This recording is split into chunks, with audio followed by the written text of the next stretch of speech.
अस्सलाम वालेकुम students, my name is Tahreem Rauf. उम्मीद करती हूँ आप सब खैरियत से होंगे। अल्हम्दुलिल्लाह आप लोगों की दुआओं से मैं भी बिल्कुल खैरियत से हूँ और उम्मीद करती हूँ आज आप लोगों का उर्दू का पेपर जो था वो अच्छा हो गया होगा और जिन बच्चों का मैथ्स का पेपर था वो भी अच्छा हो गया होगा। तो अगर तो आप लोग मेरा गेस्ट पेपर फॉलो कर रहे हैं तो आप लोगों को पता लग रहा होगा कि कितना गेस्ट पेपर मेरे पेपर में से आता है, बताया हुआ गेस्ट पेपर में से कितना जो है पेपर में आता है। ठीक है, तो काइंडली जो है चैनल पे अगर न्यू है तो काइंडली चैनल को सब्सक्राइब कर लें ताकि जो मजीद आने वाली न्यू वीडियोज़ उनसे आप फ़ायदा उठा सकें और वीडियो को लाइक ज़रूर किया करें और कमेंट सेक्शन में कमेंट लाजमी किया करें। ठीक है, तो जो भी मैं सवाल बताती हूँ ना वो लाजमन पेपर में आते हैं। ठीक है, डिफरेंट बोर्ड्स हैं, डिफरेंट बोर्ड में कभी ज़्यादा आ जाते हैं, कभी किसी बोर्ड में कम आते हैं। ठीक है, तो आते लाजमी है। ठीक है, तो अब आप लोगों का जो नेक्स्ट पेपर है वो है बायो का। तो आप लोगों ने टेंशन नहीं लेनी है, सर पे सवार नहीं करना कि ओ माय गॉड बायो का पेपर है। इजी होकर आप लोगों ने करना है, मैं आप लोगों को सब कुछ बताऊंगी। ठीक है, आप लोगों के पास शॉर्ट क्वेश्चंस का पार्ट आता है, लॉन्ग क्वेश्चंस का पार्ट आता है, एमसीक्यूज होते हैं। ठीक है, शॉर्ट क्वेश्चन में आपके पास 3 होते हैं, क्वेश्चन नंबर 2, क्वेश्चन नंबर 3 और क्वेश्चन नंबर 4। इस तरह लॉन्ग होता है, लॉन्ग में भी 3 सवाल आते हैं, क्वेश्चन नंबर 5, क्वेश्चन नंबर 6 और क्वेश्चन नंबर 7 और दोनों में ए बी पार्ट होता है। ठीक है, एक सवाल 4 नंबर का होता है और एक सवाल 5 नंबर का होता है। ठीक है, ये लॉन्ग क्वेश्चन हो गए, 3 आते हैं, 3 में से 2 करने होते हैं। इस तरह शॉर्ट क्वेश्चंस जो है वो हर पार्ट में 8 शॉर्ट आते हैं जिनमें से आपने 5 शॉर्ट करने होते हैं। ठीक है, तो शॉर्ट का पोर्शन काफी ज्यादा है, 10 टोटल 30 मार्क्स के शॉर्ट बन जाते हैं, बाकी थोड़े से एमसीक्यूज बन जाते हैं। तो जिन बच्चों ने सिर्फ पासिंग नंबर लेने हैं उनको मैं सजेस्ट करूंगी कि वो फुल बुक के एमसीक्यूज कर लें और मेरा बताया हुआ ये वाला पेपर कर लें। ठीक है, तो इंशाल्लाह वो पास हो जाएंगे। अब मैं आपको बताती हूँ कि कौन सी जो चीजें हैं, कौन से सवाल हैं जो मोस्ट इंपॉर्टेंट है। ठीक है, तो आप लोग वो अच्छे से प्रिपेयर कर लेना। सबसे पहले मैं बताती हूँ शॉर्ट क्वेश्चंस हैं। ठीक है, क्वेश्चन नंबर 2 है जिसमें 8 शॉर्ट क्वेश्चंस हैं। कौन कौन से हैं? सबसे पहला है explain the symptoms of dengue fever. Number 2 पे है differentiate between population and community. अब जिस तरह का ये सवाल है पॉपुलेशन एंड कम्युनिटी में डिफरेंस बताना है तो आप लोगों ने क्या करना है, लाइन लगानी है, एक साइड पे पॉपुलेशन लिखना है, एक साइड पे कम्युनिटी लिखना है। ठीक है, दोनों साइड पे उनकी डेफिनेशंस बतानी है पहले, फिर दोनों साइडों पे एक एग्जांपल दे देनी है। ठीक है, 2 मार्क्स का क्वेश्चन है, इसमें इतना डाटा इनफ है। ठीक है, देन नेक्स्ट क्वेश्चन आ जाता है बायोटेक्नोलॉजी हेल्प्स मैनकाइंड जस्टिफाई। ठीक है, इसमें आपने रीजन बताना है।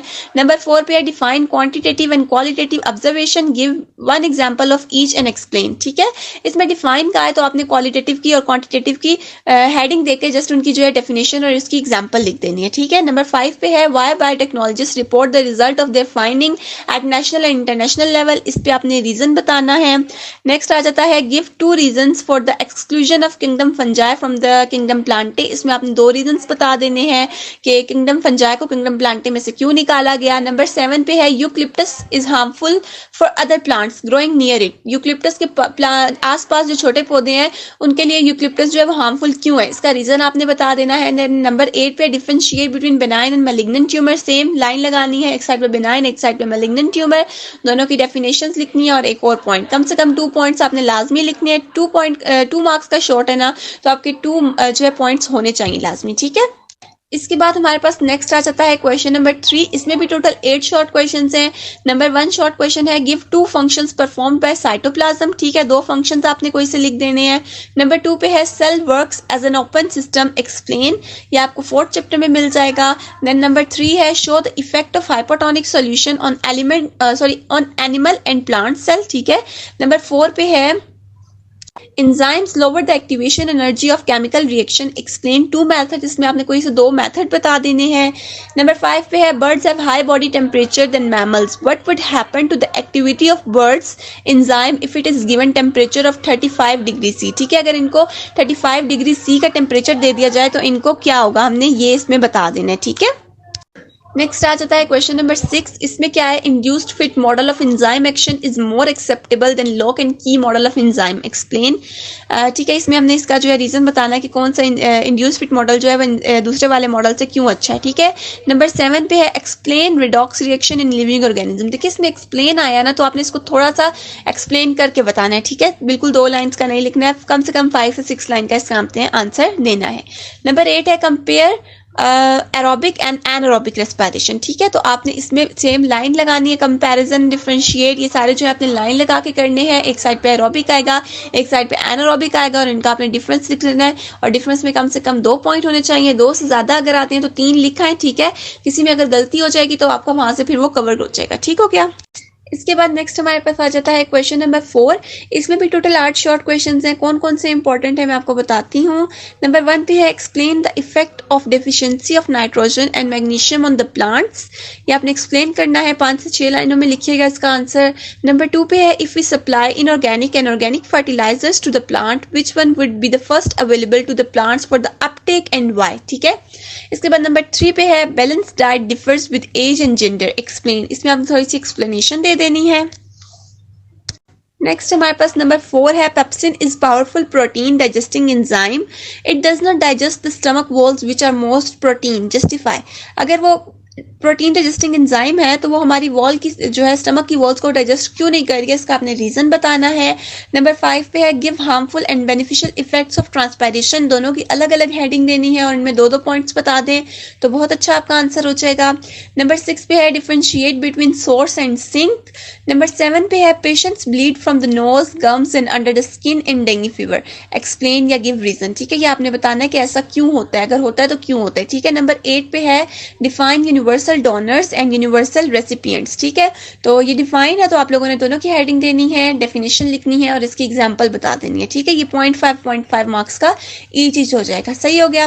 इसके बाद हमारे पास आ जाते हैं लॉन्ग क्वेश्चंस।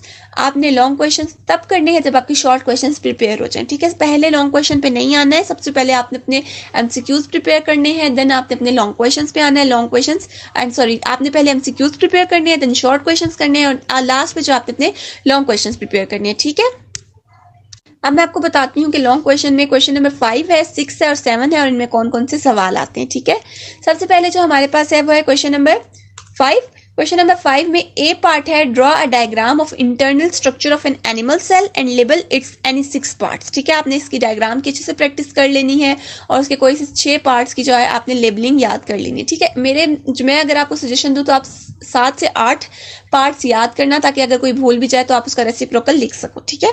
फिर बी जो है वो सवाल है which profession can be adopted after biological studies, explain any 4। ठीक है, कोई से 4 प्रोफेशन, इसमें आप कोई से 5 याद करके जाएं कि अगर आपको कोई भूल जाए तो आप रेसिप्रोकल लिख सकें। ठीक है। क्वेश्चन नंबर 6 है, देन उसमें ए पार्ट है explain 3 main types of organisms placed in kingdom Plantae और नंबर बी है discuss 4 phases of interphase during the cell cycle. ठीक है, तो ये हो गया आप लोगों का क्वेश्चन नंबर 6 का ए और बी पार्ट, ये भी आपने अच्छे से कर लेना है। ठीक है, इनमें कोई भी नहीं छोड़ना। देन क्वेश्चन नंबर 7 है, इसका ए पार्ट है how energy is release during oxidation reduction reaction in living organisms और बी पार्ट है explain structure location and function of any 4 types of epithelial tissue. ठीक है, ये हो गया बी पार्ट, ये आपने अच्छे से कर लेना है। ठीक है, और इसके अलावा पहले भी बताया मैंने कि एमसीक्यूज पहले प्रिपेयर करें, देन शॉर्ट क्वेश्चंस प्रिपेयर करें और देन लॉन्ग क्वेश्चंस प्रिपेयर करें। ठीक है, टेंशन नहीं लेनी है, आराम से इत्मीनान के साथ तैयारी करें। आप लोगों की तैयारी इंशाल्लाह अच्छी होगी और पेपर में यही सवाल आएंगे। ठीक है, टेंशन लिए बगैर पढ़े, टेंशन लेके पढ़ेंगे ना तो पढ़ा नहीं जाता, सिंपल सी बात है। ठीक है, नहीं पढ़ा जाता, काम याद ही नहीं होता है। तो आप लोगों ने अपनी दुआ पढ़नी है, दुआ पढ़ के स्टार्ट करना है। ठीक है, अपनी तैयारी करें, अभी कल का भी दिन है। ठीक है, मैं कल इंशाल्लाह और टेस्ट पेपर अपलोड करूंगी, तो जितने भी गेस्ट पेपर मैं अपलोड करती हूँ ना आप लोगों ने इनको अच्छे से कर लेना है। ठीक है, और मैं कोशिश करती हूँ कि मैं थोड़ा स्लो बोला करूँ, लेकिन मुझे ज़रा स्पीड में बोलने की आदत है, तो होप सो आप लोगों को मेरी बात जो है वो समझ आ जाती होगी। लेकिन अगर आप लोगों को कुछ समझ नहीं आता है तो कमेंट सेक्शन में आप मेरे से पूछ सकते हैं